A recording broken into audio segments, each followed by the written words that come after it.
The house was quiet, too quiet for a Friday night. I just stepped in from the cool night air, my hands still trembling from what I had seen on my phone during the drive home. My chest felt hollow, my stomach knotted, and yet everything around me looked so normal. The faint hum of the refrigerator, the smell of lavender from the diffuser in the hallway. Her slippers placed neatly by the couch. I stood there, clutching the printed photos in my hand, each one heavier than the last. Her laugh echoed faintly from upstairs, but when I called her name, my voice cracked in a way I hadn't heard before. She came down slowly, wearing that soft sweater I bought her last winter. For a moment, she looked like my wife, the woman I loved, trusted, built my life with. But the papers in my hand burned against my palm like proof of another reality. Is that you in these photos? I asked. My words were steady, but my heart slammed against my ribs. She froze on the last step. Her smile drained. The color left her face. She didn't even reach for the pictures. She just stopped, her body stiff like a porcelain figure about to shatter. Silence stretched between us. Daniel, she whispered finally, my name breaking like fragile glass. I dropped the photos onto the coffee table. They fanned out across the wood, grainy shots, but clear enough. A hotel room. Wine glasses. A man's hand on her waist. Her face tilted back in laughter. Her body pressed close against his. My throat went dry. Tell me it isn't you. Tell me I'm crazy. Tell me someone's making this up. But she didn't. I remember when I first noticed the red flags. They were small. So small I convinced myself they meant nothing. The late-night texts she dismissed as work emergencies. The sudden interest in long runs, though she had never liked jogging before. The way she'd turn her phone screen away when I walked into the room. And I wanted to believe her. I wanted to believe in us. I told myself she's tired. She's busy. She's stressed. I let my love blind me, because the alternative was unthinkable.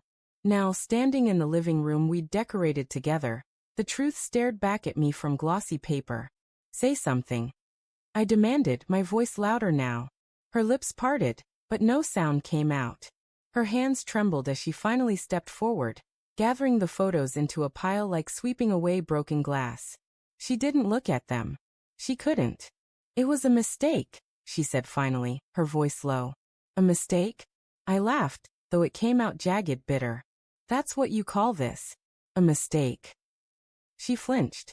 It wasn't supposed to happen. But it did. I shot back.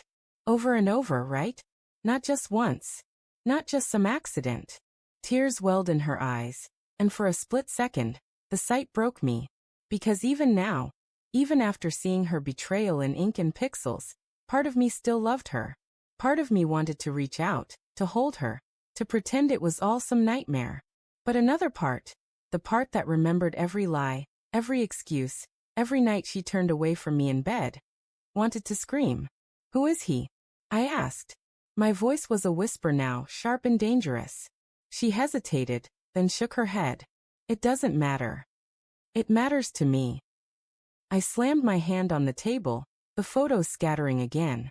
It matters because you're my wife. Because I gave you everything. Because I believed you when you looked me in the eyes and said you loved me. Her shoulders shook. I do love you. I stared at her, my chest tightening. No.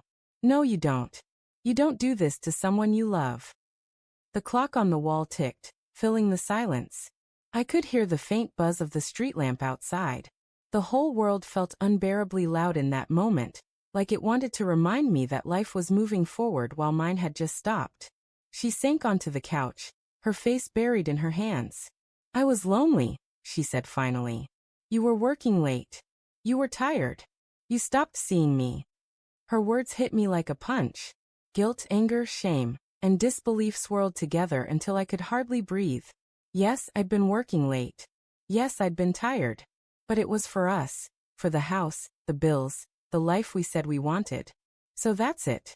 I asked, my voice cracking. Because I was trying to provide for us. You ran to someone else? She lifted her head, tears streaking her face. It wasn't about him. It was about me. I needed to feel something again. To feel alive. I laughed bitterly. And you couldn't come to me for that? You couldn't tell me you were drowning? Her silence was the cruelest answer of all. I paced the room, my thoughts racing, colliding, breaking apart. Every memory of us twisted into something ugly. Our wedding dance. Was she thinking of someone else even then? The nights we lay together whispering dreams. Were they lies? Finally, I stopped in front of her. Do you want to be with him? Her eyes widened. She shook her head quickly, desperately. No. No, I don't. I want us. I want to fix this. But the seed of doubt was planted, and nothing she said could rip it out. I looked at her, really looked at her, and realized the woman I thought I knew no longer existed. Maybe she never had. Maybe I had built her up in my mind, blind to the cracks. And yet, part of me still wanted to reach across the gulf between us, to believe in redemption. But trust, once shattered, doesn't mend like glass. It cuts. It scars. That night, I didn't sleep in our bed. I sat in the guest room, staring at the ceiling, the photos spread across the nightstand like ghosts watching me. Her muffled sobs carried through the walls, each one slicing deeper into me. At dawn, I gathered my keys. She came to the doorway, her hair messy, her eyes swollen. Please don't go, she whispered. I met her gaze, my voice hollow. I don't even know who you are anymore. Then I walked out. The world outside was waking up. Birds calling, cars starting, sunlight breaking the horizon. But inside me, everything was broken, quiet, and dark. And as I drove away, one thought kept repeating like a cruel echo. Love can survive mistakes. But can it survive betrayal? I didn't know. All I knew was that nothing would ever be the same again.